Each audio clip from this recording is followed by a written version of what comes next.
E agora nós vamos voltar a falar do atropelamento que aconteceu no último sábado na rua Clóvis Hollenberg, no bairro Atalaia, que deixou um motociclista e uma passageira feridos. O motorista que atropelou as duas pessoas se apresentou ontem à tarde na delegacia de trânsito. E é para lá que nós vamos agora, porque a gente vai saber o que é que ele disse, por que ele atropelou, que ele não parou para prestar socorro e, além disso, ao sair da rua, ele acabou passando por cima das pessoas que ele tinha acabado de atropelar. Vamos ao vivo a repórter Jéssica Cruz, que vai trazer as informações aí direto da delegacia 11h55. Bom dia para você, Jéssica. Bom dia, Fábio. Bom dia para quem nos assiste. Esse homem, ele veio voluntariamente, após mais de 40 horas desse sinistro, né? A gente não chama de acidente, a gente chama de sinistro, porque, inclusive, está sendo investigado. E aqui na delegacia, ele já foi ouvido ontem mesmo.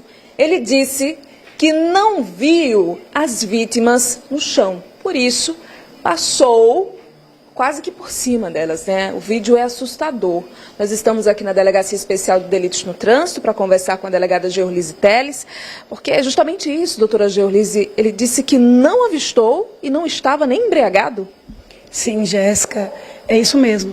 É isso, Fábio. Ele ontem compareceu de modo voluntário e, ao ser questionado sobre a dinâmica do acidente, sobre os fatos que envolveram esse sinistro, né?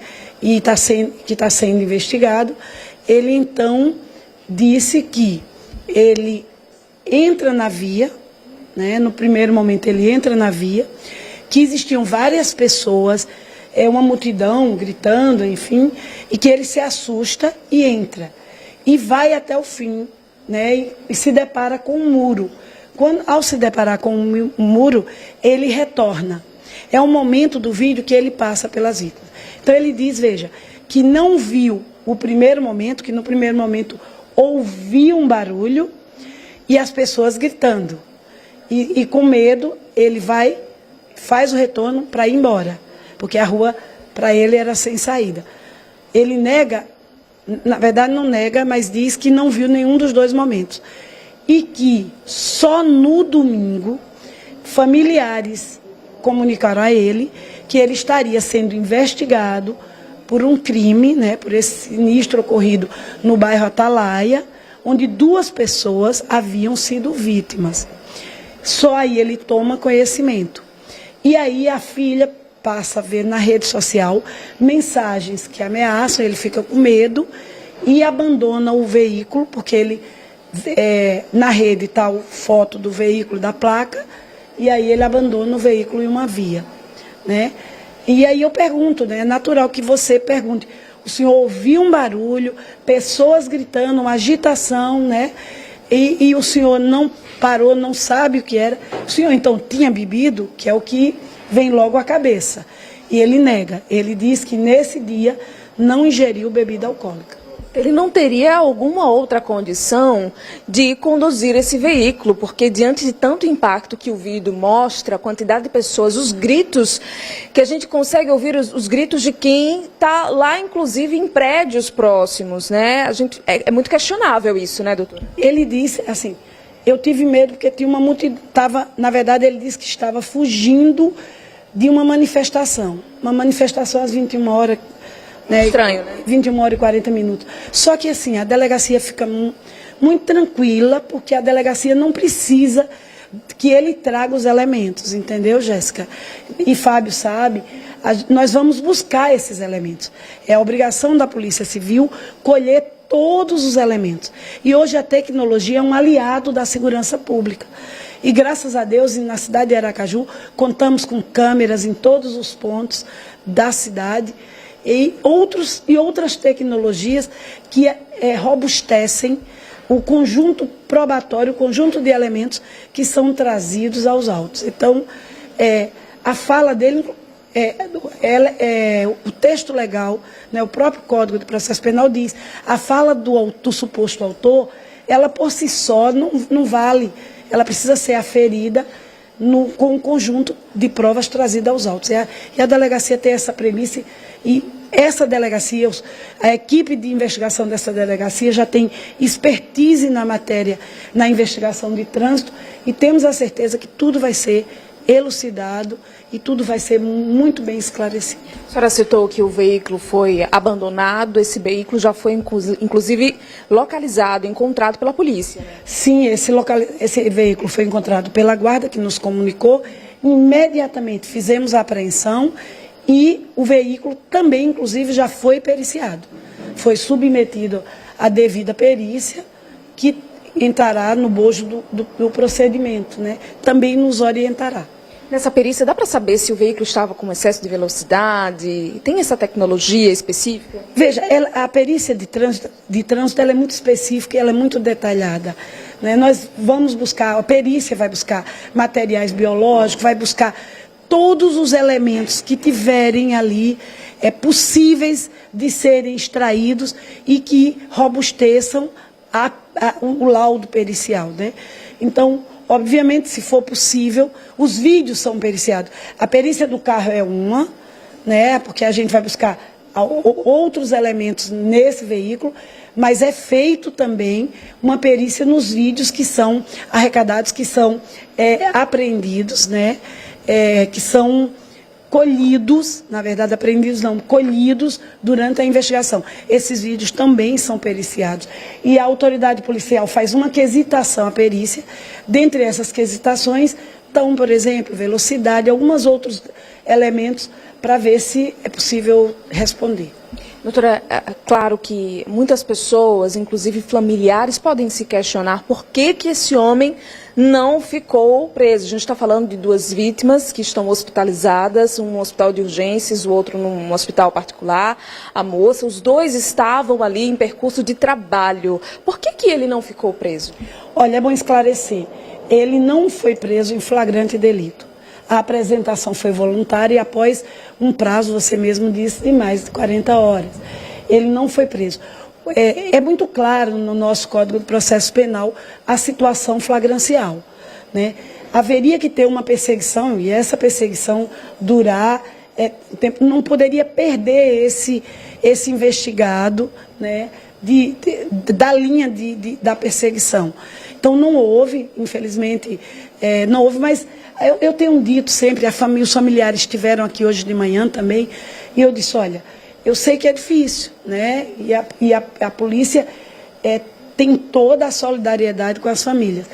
Mas a prisão em flagrante, por si só, não é a redentora e não é a solução da investigação.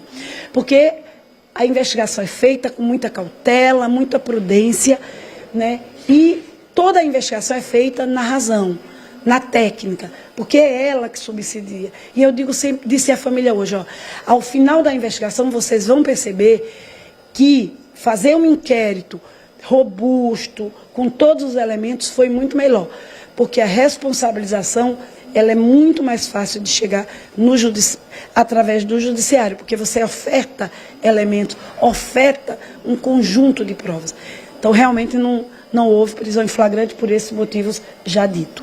Só para a gente finalizar, ele pode ser convocado ainda para mais depoimentos? Sim, inclusive é uma prática normal das autoridades policiais, só ouvirem o possível indiciado, o possível autor, no final, porque você já tem uma série de elementos que lhe dá segurança para indiciá-lo. Tanto que ele ontem não foi ouvido em interrogatório, ele foi ouvido em declaração. Qualquer outro ato nós fazemos com a robustez da prova, quando temos esse elemento. Então ele pode ser inquirido tantas vezes, reinquirido, tantas vezes quanto nós acharmos que é preciso para deixar claro a dinâmica dos fatos. Doutora Georlise, muito obrigada pelas informações. Seguimos acompanhando, né, Fábio? É isso. Jéssica, eu gostaria de interagir com você. Aliás, a sua pergunta sobre o porquê ele não ficou preso foi muito importante, porque é interessante que as pessoas compreendam como é que funciona e a resposta da doutora Georlise também foi muito clara e muito objetiva. Eu só queria fazer, Jéssica, uma reflexão aqui. Nós temos a imagem do carro. Segundo o que ele relatou para a doutora Georlise, o carro um familiar abandonou o carro quando viu a repercussão nas redes sociais. Mas o carro, essa imagem aí, se a gente puder congelar essa imagem, eu agradeço, Marcelo. Essa imagem aí, Jéssica, que nós estamos mostrando agora, não sei se você está acompanhando, o carro está com o para-brisa quebrado, trincado, do lado do motorista. A minha pergunta é, como é que alguém não consegue ver se ele está com o para-brisa na frente dele quebrado? É algo assim, o que ele disse na delegacia, que ele não viu o acidente e não viu quando passou por cima das vítimas tentando sair da rua, já que era uma rua sem saída pelo outro lado. Mas e o carro? E como é que você não vê com aquele para-brisa ali quebrado?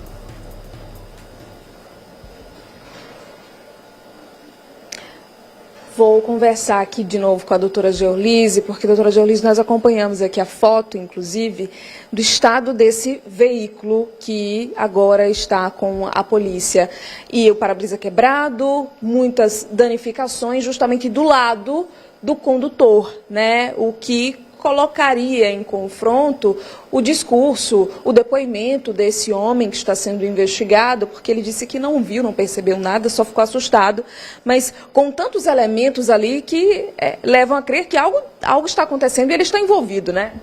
Veja, nós não temos dúvidas que foi o veículo o causador, foi ele o condutor, né? E ele apresenta a versão dele, foi isso que eu falei. Por isso a necessidade da perícia e de outras tantas medidas. No curso do procedimento pode existir alguns incidentes, algumas medidas, a autoridade policial pode requisitar algumas medidas cautelares que esclarecem os fatos, né? Ele diz, por exemplo, que podem ter arremessado pesa, que a multidão estava em gritos, né? E que ele não sabe. Ele não sabia explicar por que essa multidão estava em gritos, por que possibilidade de atirar objetos, né? Na verdade não foi pedra, foram objetos. E é isso que precisa ficar esclarecido. Se ele não estava sob efeito de álcool, né? O porquê de não entender todo esse momento, né? Então tudo isso, como ele não ofereceu essas respostas, nós vamos buscar. Com certeza a delegacia vai buscar essas respostas. Inclusive fazendo todo um trajeto onde ele estava antes de estar naquele local, lá no bairro Atalaia, as câmeras da região que podem ter capturado a passagem desse homem, também do ciclomotor, não é isso, delegada? Sim, nós temos todas as possibilidades. A delegacia não investiga apenas o ato, o local do fato, a hora ali. Ali é importante porque a gente sabe, Fábio sabe, que a gente diz que o local do fato fala, né? E a gente precisa ler aquele cenário ali. Mas tudo que circundou, todo o dia desse condutor, né? E dos condutores, na verdade, tudo que circundou vem para os autos, porque podem ser relevantes. Vem para os autos tudo que é relevante para entender essa dinâmica. Qual o prazo para a conclusão do inquérito? No primeiro momento, 30 dias. Mas, às vezes, pela complexidade do fato, nós pedimos a dilação e aí você tem um novo prazo, se o judiciário assim entender. Obrigada, doutora Georlise. Fábio? Ok, Jéssica, obrigado. Obrigado mais uma vez à doutora Georlise pela esclarecedora entrevista sobre o fato. Veja, o cidadão foi ouvido, ele foi até a delegacia e apresentou a versão dele. A versão dele tem fragilidades. Quem detectou aqui foi Scooby, inclusive, que na hora disse, espera aí, ele está dizendo que não viu, mas e o para-brisa do carro quebrado? Mas, enfim, esse julgamento não sou eu que tenho que fazer. O inquérito está muito bem conduzido pela doutora Georlise, que é uma profissional extremamente experiente e capacitada, e que vai agora. Há pouco nós mostramos aqui que a cidade de Aracaju agora tem quantas câmaras, a SMTT? 260. Então, veja, é só requisitar a SMTT as imagens, você vai detectar exatamente a hora que esse carro saiu de casa e todo o trajeto que ele fez no sábado, para ver se parou em algum bar. Se parou num bar, requisita as imagens do circuito interno, ou seja, a apuração vai ser feita pela polícia, o inquérito policial vai ser concluído e nós vamos ter conhecimento do que aconteceu.